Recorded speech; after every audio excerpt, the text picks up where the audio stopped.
Does anyone remember cable television? Today we resort to overpriced streaming services, and if you can't afford them, you're buying DVDs. Or VHS, if you're as old as a fossil. Home video is definitely better for viewing media nowadays, as you can watch whatever you want, whenever you want.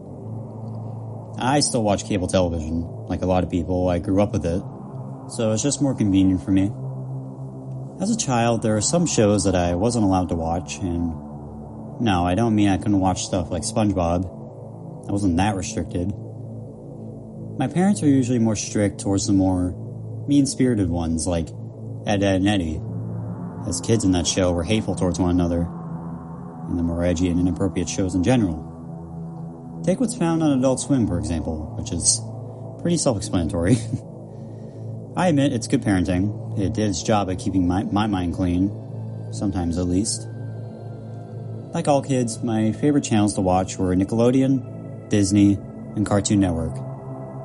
Those channels need no introduction, as you've very likely heard of at least one of them, and watched their shows without a single care in the world. I discovered a trick that allowed me to watch anything I wanted. I know this isn't exactly an obscure trick. Many kids do this. Don't say you haven't. When my mom went to work, they gave me the freedom to watch whatever I wanted. Heck, I even tuned into Adult Swim. She doesn't get home too early, so, why not? But that day, I wasn't feeling up to watching my usual mature programs, so I just decided to watch some Cartoon Network. I wasn't going to be tuning into Adult Swim. No, I wasn't scared of getting in trouble. I didn't care about that. And plus, I don't always watch Cartoon Network after the block changes anyway. I planned on turning it off right after it switched to the more mature shows. Now, okay. For what happened that day, I don't remember specifically what I was watching. Probably a regular show or something. Out of nowhere, it switched to some strange program that I don't believe is part of the network's lineup of scheduled shows that would be on. As it was playing a bumper, it ended up cutting abruptly as something popped up on the screen without warning. It showed a sock puppet mouse-looking thing, clearly low budget. It had these ears, eyes, and buck teeth that mice would have, but they were all clearly cut out from paper. I had absolutely no clue what was going on, but I just kept watching. The creator of this was never shown. There was no title card, just a strange, out-of-place cut to whatever this was. Then the mouse spoke. Hi guys, it's me, Bad Mouse. And today, I'm joined by a very special guest. The voice was incredibly raspy and nasal. But then the so-called guest popped up off screen. I don't even think you could say it's completely off screen, if you know what I mean. But you can clearly see the shadow.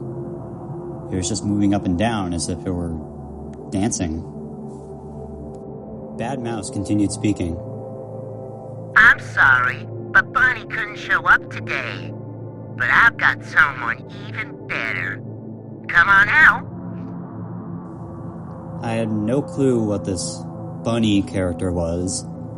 I had no single clue what Bad Mouse and his lore even are. But I genuinely didn't care about this point.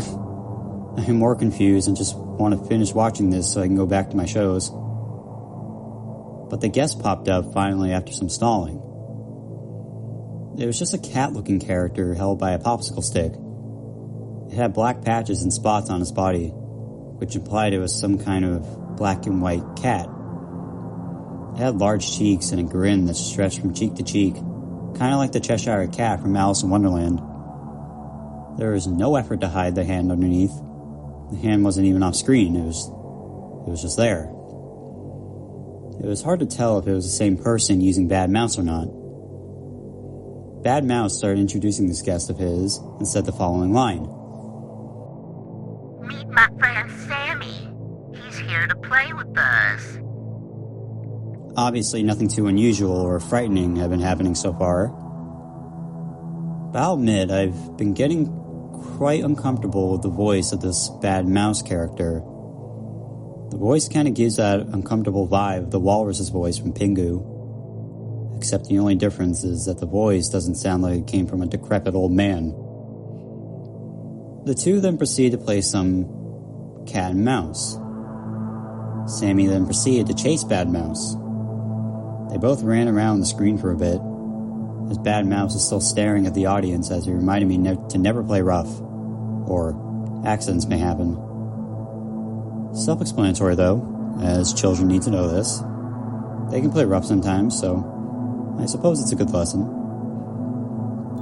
Sammy then pushes himself into Bad Mouse as he's distracted, causing Bad Mouse to let out a yelp as one of his eyes pops off. Some of the sock is even torn off, and it clearly edited some substance, possibly glue or something dripping out of the wound like it's supposed to be his blood. Sammy panics, without making a single sound, but it's obvious by his body language, and proceeds to pull out a bandage, wrapping it around the socket. Bad Mouse chuckles. He wasn't dead, and as he says to the cat, Thanks, buddy. Let's remember to not cause any more mistakes like that again, okay? I don't want to hurt you myself. After that line, Sammy is just looking at Bad Mouse for a bit, not too long before nodding up and down. They proceed to go back to playing, but then Sammy repeated the same thing, but this time causing one of the sock puppet's ears to fall off. Sammy, what did I fucking tell you? Bad Mouse bites onto the stick holding Sammy as he snaps it in half, causing the entire body to fall to the ground as Bad Mouse just looks at the stick as another frame is added where some scribbles done with a Sharpie are made or broke. As Bad Mouse sighs as he grabs a bandage, regret overcoming him as he grabs Sammy's body, wrapping it back into place. Sammy is clearly not alive at this point, as his body was detached, as said earlier. I'm sorry, just don't play rough. Bad Mouse moves Sammy's body for him, making him nod up and down in understanding. I was getting disturbed by this point. That quickly went from nothing too unusual or frightening to something frightening extremely quickly. Obviously, I'm aware that the blood is clearly fake and not like, human blood. I am more disturbed by the fact that Bad Mouse basically murdered Sammy and is moving his body for him. Bad Mouse proceeds to stare into the camera again as he speaks, getting uncomfortably close. We played this before, but today, we'll play something harder. He thinks for a moment, but then looks at the camera. Sammy seems a bit tired. Seems to not be in the mood to play some cat and mouse. Well, I know another game. I think we could play some Uncle. For those who have no clue what Uncle is, it's a pretty disturbing game that kids play in the playground sometimes.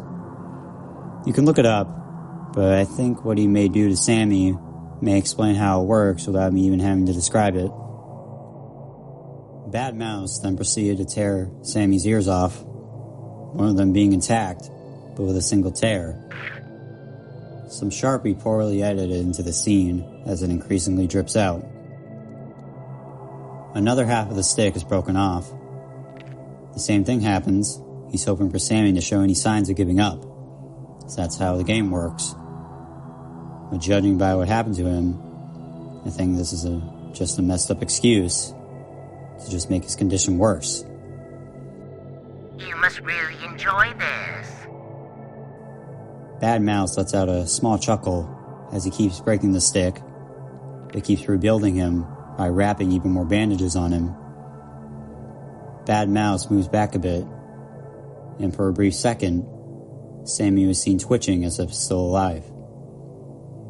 Bad Mouse continues ripping the cat to pieces as Sammy slowly stares at me as if he's begging for my help. The trick is to never give up. Not until everything breaks.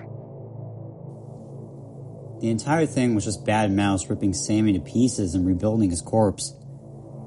The film is obviously showing some signs of poor editing, as Sammy is completely wrapped in bandages.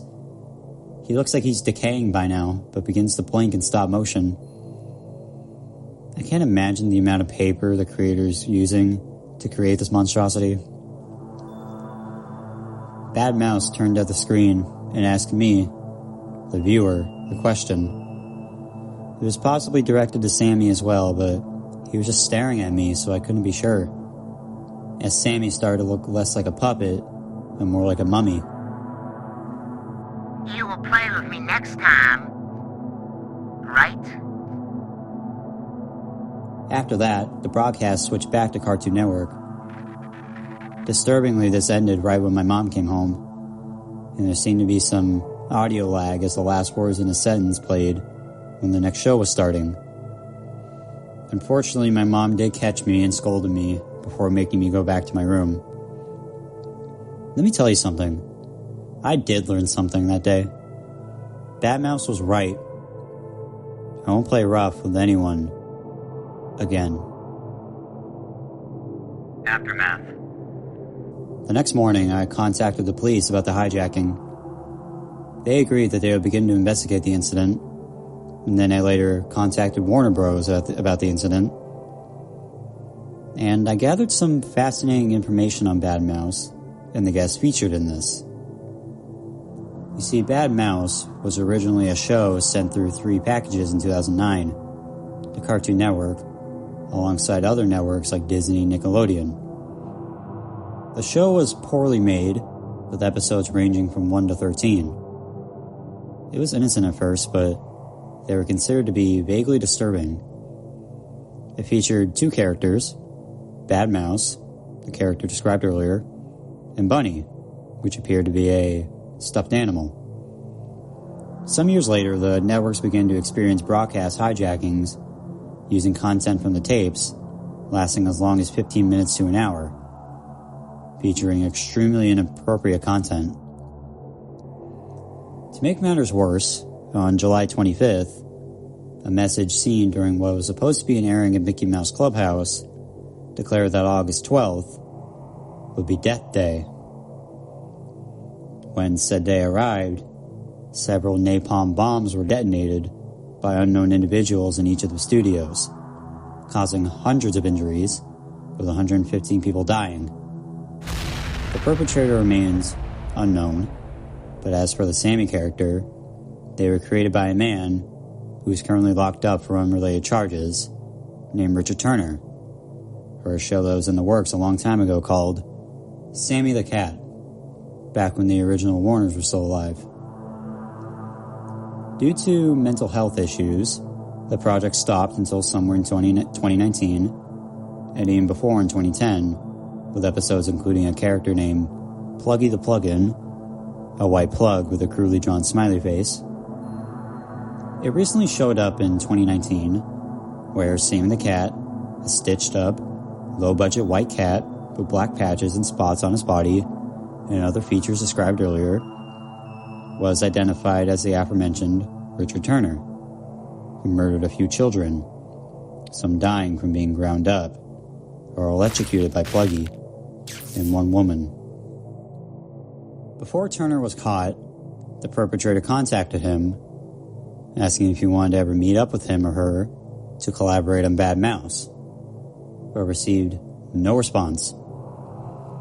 This soon led to the creation of the hijacking that was played recently on the network, designed to threaten him out of something extremely petty. Okay, that's all the information I gathered from Warner Bros. I was given no more details except for that, so please look up more further information on Sammy the Cat and Bad Mouse. Please.